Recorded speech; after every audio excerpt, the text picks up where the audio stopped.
So you're looking for the candidates that are the established party candidates to actually sign your petitions. Now, what would be their motivation to do that?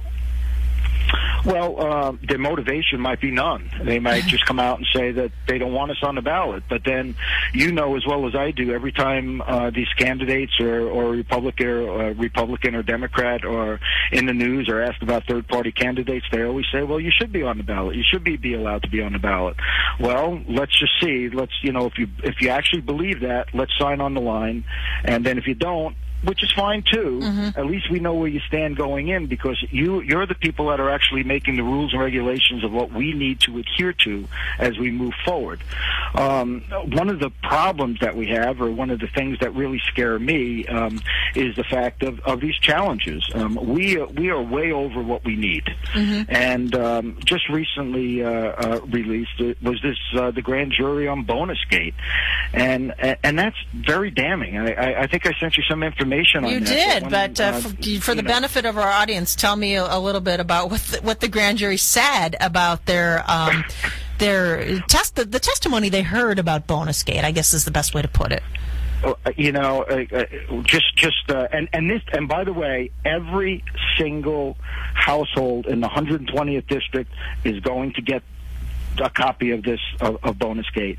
And if we could get farther, if we could get into all the districts, we're going to give it to people and let them know exactly what has happened. But it says a mad as hell grand jury that investigated Bonusgate issued a list of recommendations approving state legislature that condemned as broken, but was skeptical that any proposals would ever occur in a system so rife with corruption. The current operational structure and the ingrained procedures of the Pennsylvania House Democrat and Republican caucuses are irretrievably broken, and in desperate need of systematic change.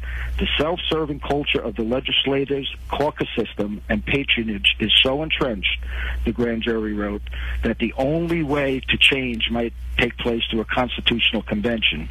The grand jury has determined beyond any doubt that the General Assembly, if left to its own devices, is utterly incapable of reforming itself.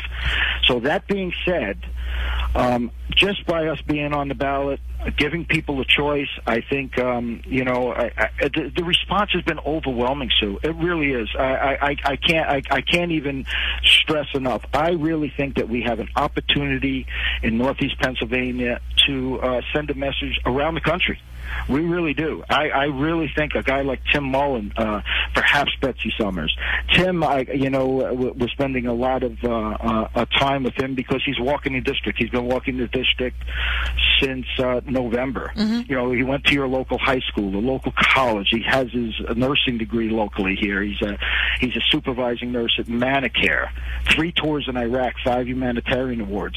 And I will challenge anybody to tell me that he does not have a right on that ballot. And if we are challenged, somebody needs to answer to that. I agree. Because we have put the time in to get on the ballot. I agree totally. And you look at the resume of Tim Mullen, you look at his service to country, as you just mentioned, and who could say, I oppose Tim Mullen to be on the ballot? It's ludicrous. It makes me think that people are afraid. What are you afraid of? Why are you afraid to give people a choice? Why are you afraid to have a new voice come to the scene? What are you terrified of? I mean, really, when it comes right down to it, Lou, it just seems so silly on its face that they would be so intimidated that they can't have another person in the race. And can you imagine, Sue, if we have a Libertarian or whatever party, somebody besides a Democrat and a Republican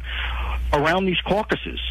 I mean, we're hearing what's happening with all this money being funneled, and I don't want to get too, convoluted here, but, all this money being funneled into these caucuses and with this Mello investigation and the money that's available for lawyers, for staffers, and this is what the problem is. And if we could get somebody in there besides a Republican and Democrat, a lot of these things come to light. I mean, just just through sunshine. I mean, just having somebody with new set of eyes on these things, and this is where I think we're really going to make a chance, a difference this year.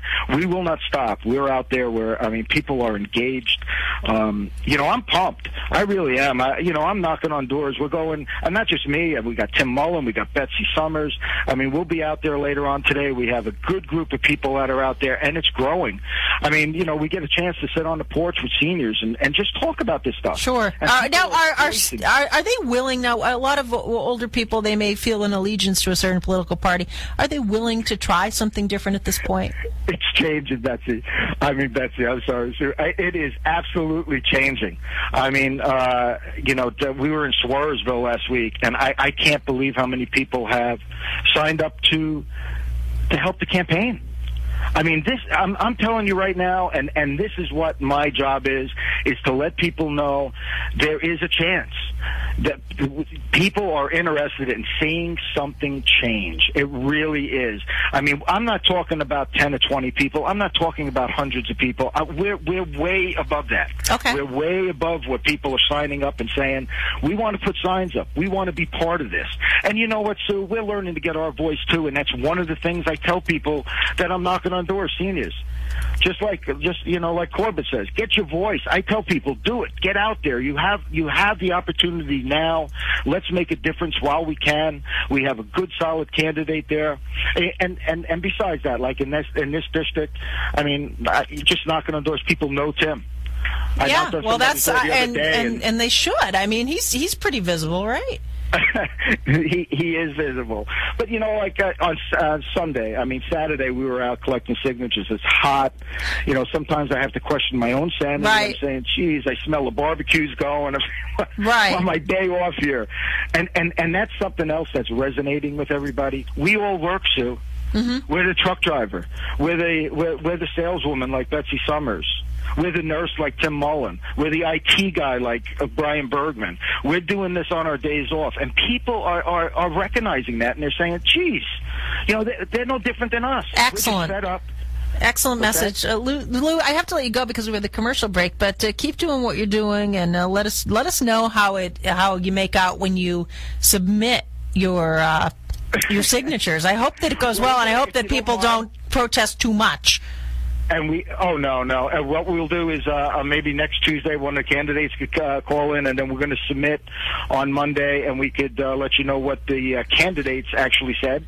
Okay. Who signed, who didn't sign, okay. What they said, and we'll go from there. And thank you so much, Sue, for giving us the voice. It is so important. It is important. I agree. Lou Jasikoff of the Libertarian Party of Northeastern Pennsylvania. If they come onto the porch and they want to talk to you about what they think, please hear an alternative voice.